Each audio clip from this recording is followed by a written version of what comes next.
After Hurricane Sandy, all eyes were on the Queens community of Breezy Point.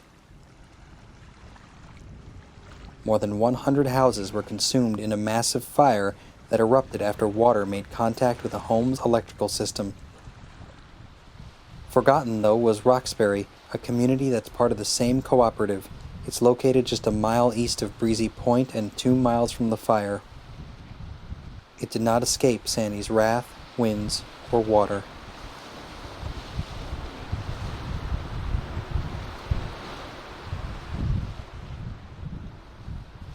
We're going to get another hurricane.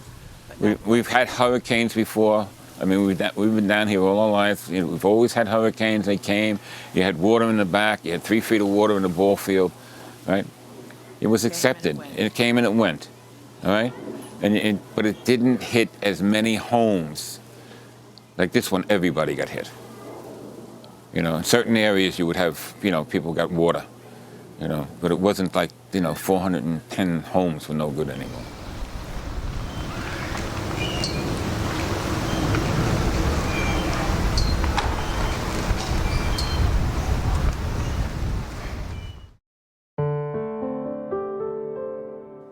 In the early 1900s, visitors to Roxbury would travel from Manhattan by boat, setting up tents for the day. In time, those tents became summer bungalows, a weekend getaway for city residents. Those summer bungalows were passed down through generations of families. They added insulation and second floors. They started to live there full time. Now, for many, Roxbury isn't a weekend getaway.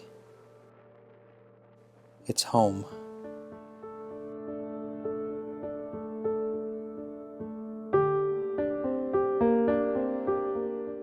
Water everywhere.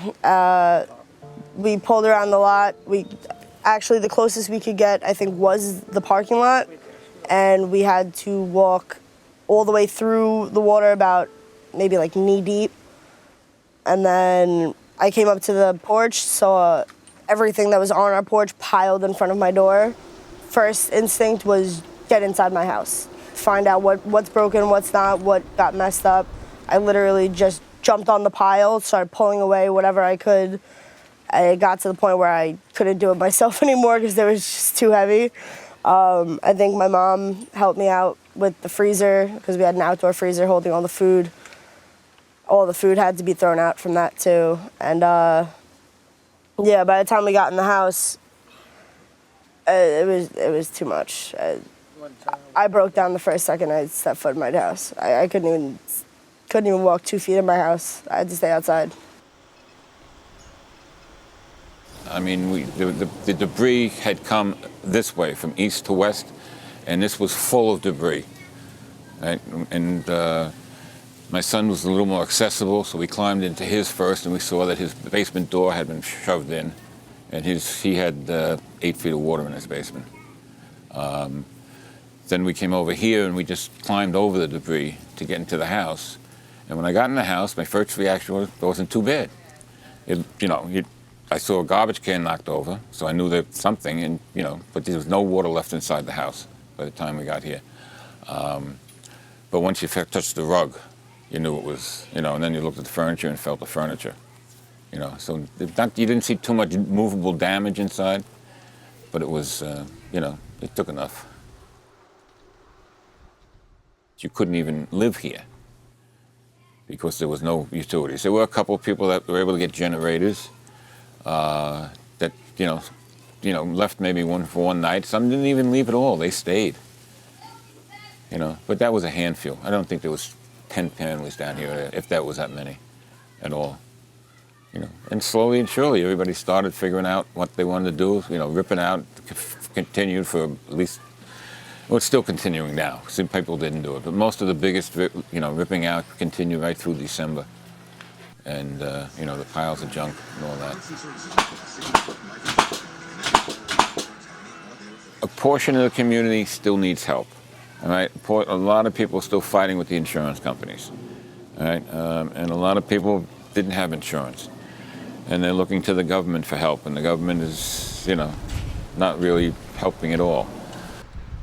The red tape is just killing everybody. The insurance companies don't want to work with you, or you need to fill out this form. You go hand them all the forms, and magically you missed one, and there's just too much of a hassle. And some people are just so tired of it that they're finding their own ways. They're getting more jobs, and jobs aren't really available because most places closed down from Sandy. So now they have to travel farther away, and it's just all the hassle of getting the money to fix your house.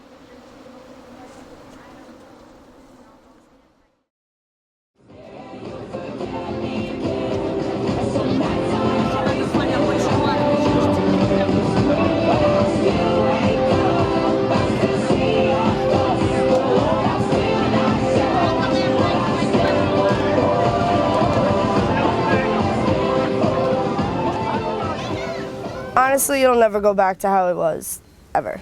Like, we'll always have that remnants of Sandy happened. These things are different, you know, like houses definitely even now don't look the same, or they're not even there. You know, I walk past on Bayfront and there's like 6 houses missing. And it's like, wow, that, like, this should not be like this.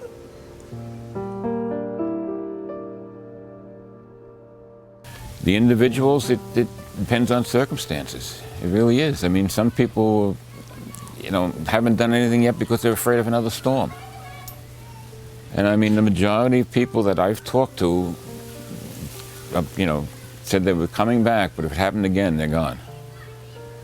And that could be the end of this whole community.